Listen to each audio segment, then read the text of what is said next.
نتوسل بالحبابة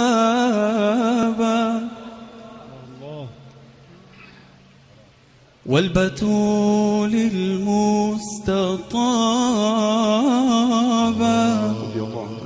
والنبي ثم الصحابة فعسى دعوى مجابة نتوسل بالحبابة والبتول وبركاته. إن الحمد لله نحمده ونستعينه ونستغفره ونعوذ بالله من شرور أنفسنا وسيئات أعمالنا من يهده الله فلا مضل له ومن يضلل فلا هادي له أشهد أن لا إله إلا الله وحده لا شريك له وأشهد أن محمدا عبده ورسوله لا نبي بعده اللهم صل وسلم على محمد بن عبد الله لا حول ولا قوة إلا بالله يا أيها الذين آمنوا اتقوا الله حق تقاته ولا تموتن إلا وأنتم مسلمون أما بعد. Ada dua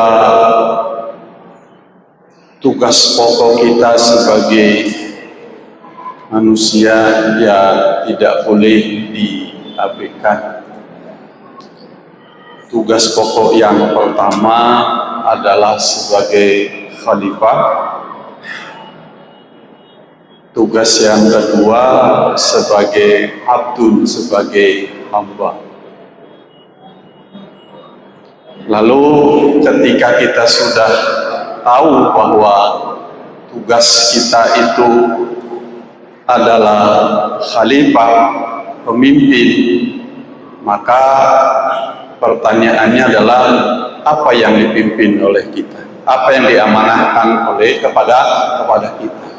Maka kepemimpinan kita itu akan dimintai pertanggungjawaban atas amanah yang dibebankan atau yang dipikulkan kepada kita semua. Kullukum ra'in wa kullukum mas'ulun an ra'iyati. Setiap kalian pemimpin dan setiap pemimpin akan dimintai pertanggungjawabannya. Ketika bicara tentang pemimpin, memang ada yang formal, ada yang non formal. Tapi bahwa kita semua adalah pemimpin pada diri kita dan keluarga kita bahkan. Makanya ayat memerintahkan kepada kita, qu anfusakum wa ahlikum nar. Jagalah dirimu, keluargamu dari azab siksa neraka. Jadi tugas kepemimpinan kita adalah mengelola amanah yang dipikulkan oleh Allah kepada kita. Hanya ada yang formal, ada yang non formal. Tentu tidak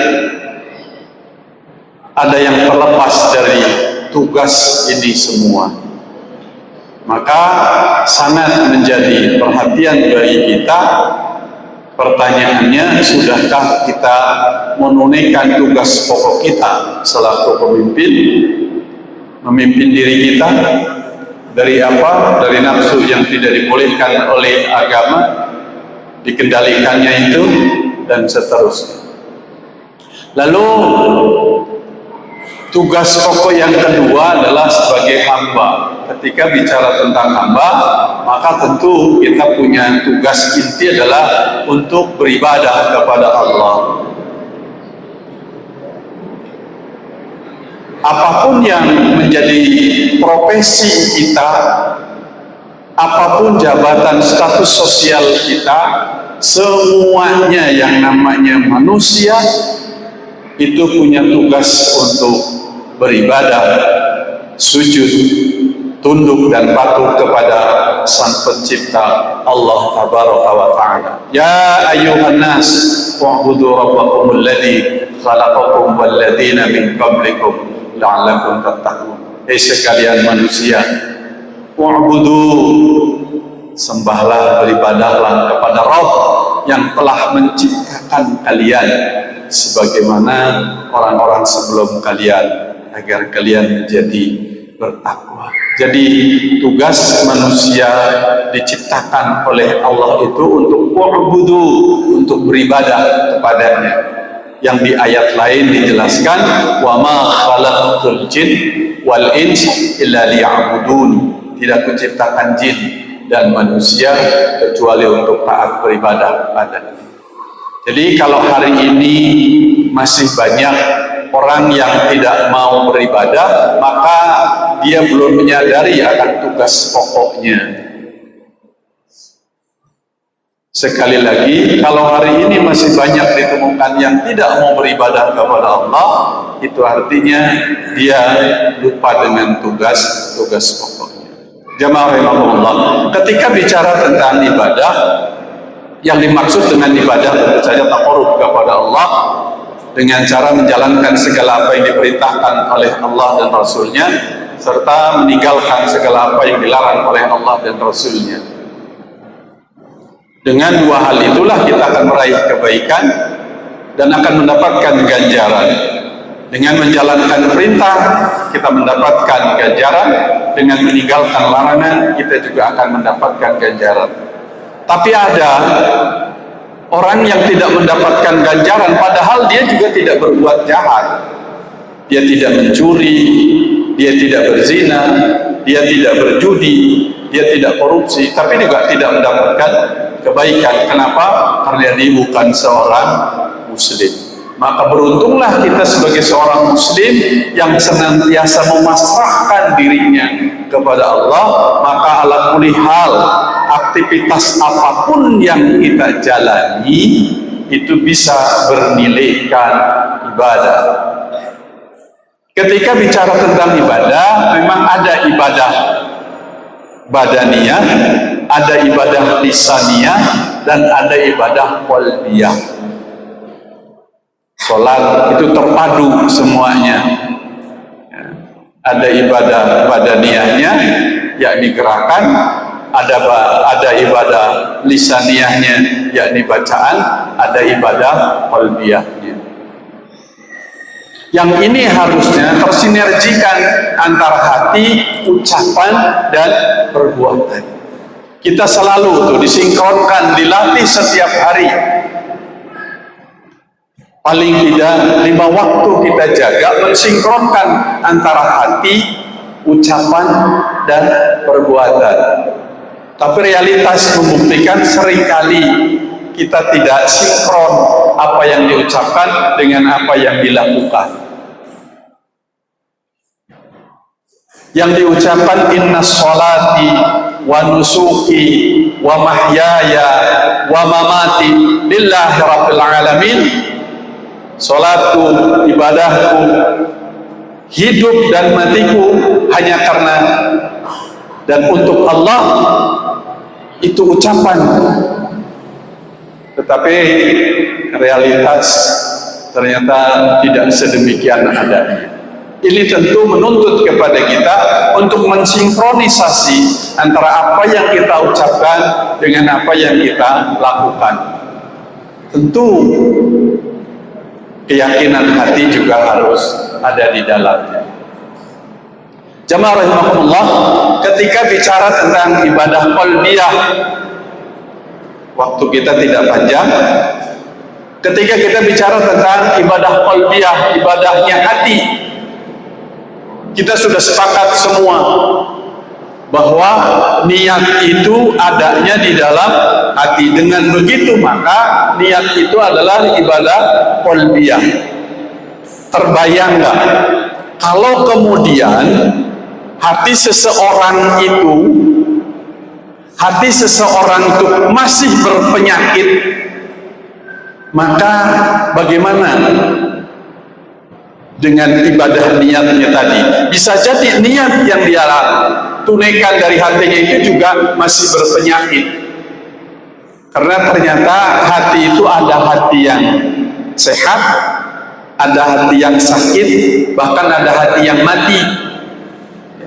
Qalbun salim, qalbun marid, min qalbun mayyit. Nah, bayangkan kalau kemudian hatinya itu sakit, maka tentu yang akan memproduk yang diproduk maksud saya, itu juga sesuatu yang tidak sehat. Maka boleh jadi nawaitu kita, niat kita di dalam menjalankan ibadah itu seringkali terganggu. Mungkin di awal kita masih bisa yang namanya tulus, yang namanya ikhlas. Tapi dalam perjalanannya bisa menjadi terganggu. Karena keikhlasan itu sulit diraih, jauh lebih sulit lagi ketika kita harus mempertahankan keikhlasan. Nah, kita tidak bicara tentang ikhlasnya, ya. Tapi kita bicara tentang ibadah qalbiyahnya tadi. Apalagi selain niat yang ada di dalam hati, maka ada 3 hal yang juga harus menjadi perhatian kita, yang ini harus disertakan di dalam ibadah yang kita lakukan. Apa itu? Rasa khauf, rasa roja, dan mahabbah. 3 hal ini harus disertakan di dalam kita menjalankan ibadah. Khauf. Apa khauf? Khauf itu rasa takut. Takut akan apa? Takut akan murka dan adabnya Allah, siksanya Allah. Takut jangan-jangan Ramadan ini Ramadan terakhir bagi kita. Jangan-jangan sholat tarawih kita ini sholat yang terakhir bagi kita. Ketika muncul rasa takut, biasanya kalau orang yang takutnya seperti apa? Digambarkan dalam sebuah riwayat, orang takut itu seperti orang yang berjalan di atas duri, di atas jalan yang penuh dengan duri. Maka ada 2 hal yang biasa dia lakukan, yang seorang bisa lakukan. Yang pertama, penuh dengan kehati-hatian, takut menginjak duri. Yang kedua, penuh dengan konsentrasi. Dengan munculnya rasa takut, maka dia akan menjalankan ibadah itu dengan penuh kehati-hatian dan penuh konsentrasi. Pertanyaannya sekarang, menjadi koreksi bagi kita, telaah bagi kita, sudahkah ibadah yang kita lakukan hadirnya rasa konsentrasi terhadap apa yang kita perbuat? Kalau tidak ada rasa takut, akan serampangan saja orang menjalankan ibadah itu. Maka kemudian muncullah tarawih 23 rakaat dengan kurang dari 10 menit. Karena gak ada rasa beban apa-apa, gak ada rasa. Biasanya orang kalau ada rasa takutnya itu pasti ada kehati-hatiannya. Takut. Yang kedua khauf. Roja yang kedua. Yang pertama tadi khauf. Yang kedua roja, harap. Berharap itu jangan sekali-kali kepada selain Allah. Ketika kita berharap kepada selain Allah, siap-siap kecewa. Ketika kita berharap kepada selain Allah, siap-siaplah kita kecewa. Kepada siapapun, maka berharaplah kepada Allah. Harapannya apa? Harapannya ibadah yang kita lakukan ini menjadi sebuah kebajikan, menjadi dikabulkan oleh Allah. Ya. Kalau saum kita punya target ghufirallahu ma taqaddama min dambi dan mencapai target la'allakum tattaqun, tercapaikah itu? Yuk, harapan kita itu kita jadikan sebagai target kita.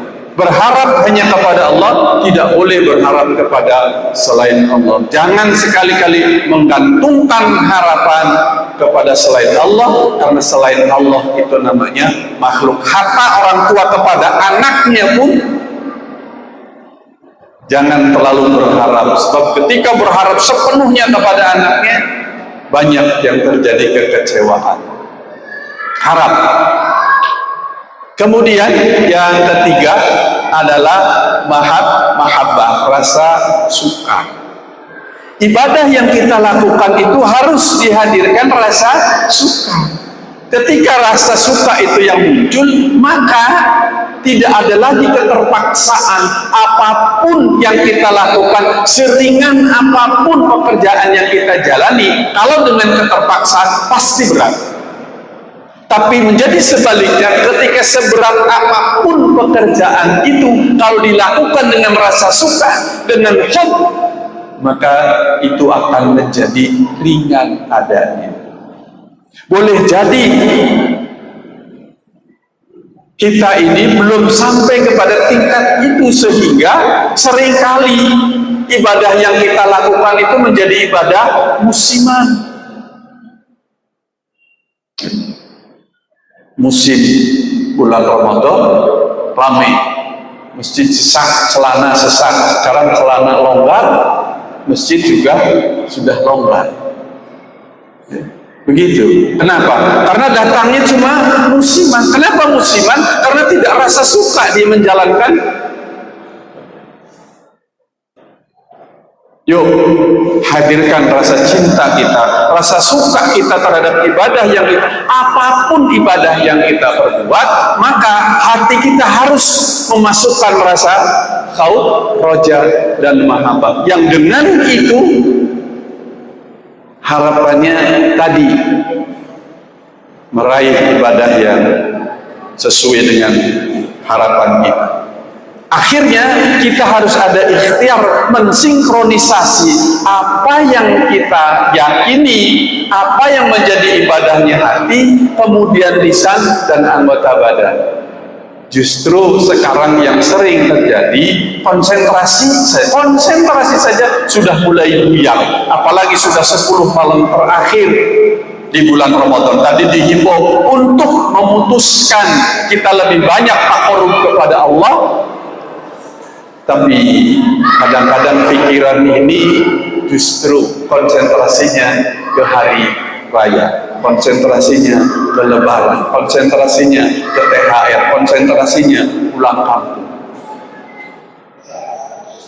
Yuk kita coba untuk mengkonsentrasikan amaliyah kita khususnya di bulan Ramadan ini, agar ibadah yang kita lakukan betul-betul didasari dengan rasa hub, rasa roja, dan rasa khauf.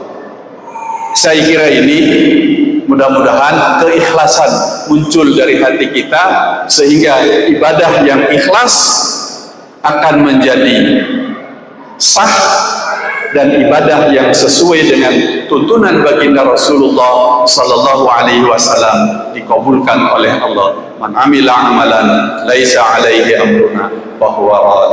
Barang siapa yang beramal tidak sesuai dengan contohku, maka dia tertolak. Agar ibadah kita tidak tertolak, yuk ikhlaskan dan sesuaikan dengan tuntunan baginda sallallahu alaihi wasallam. Lebih dan kurangnya mohon maaf. Subhanallah wa bihamdik, asyhadu an la ilaha illa anta, astaghfiruka wa atubu ilaik. Assalamualaikum warahmatullahi wabarakatuh.